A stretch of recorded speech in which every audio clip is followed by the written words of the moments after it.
ఈరోజు నేను ఉప్పు పిండి చూపెడుతున్నాను. దీనికి ఏం అవసరం ఉండదు. జీలకర్ర ఒకటి,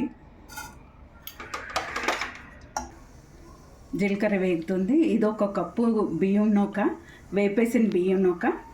దీనికి 2 కప్పులు వాటర్ వేద్దాం. అంతే, ఇంకేం అవసరం ఉండదు ఈ ఉప్మాకి.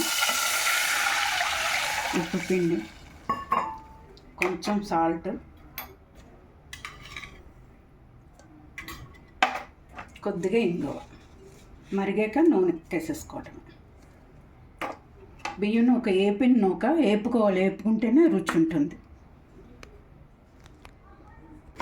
వాటర్ మరిగిపోయింది, నూక వేసేద్దాం.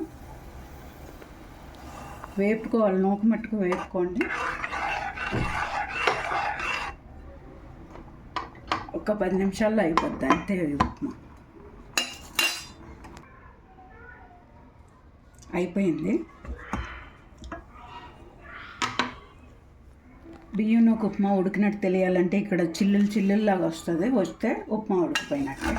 చాలా ఈజీ ఉప్మా చేసుకోవటం. ఒకసారి ట్రై చేయండి, చాలా బాగుంటుంది. ఆవకాయ కానీ కందిపొడం కానీ వేసుకు తింటే చాలా సూపర్గా ఉంటుంది ఇది.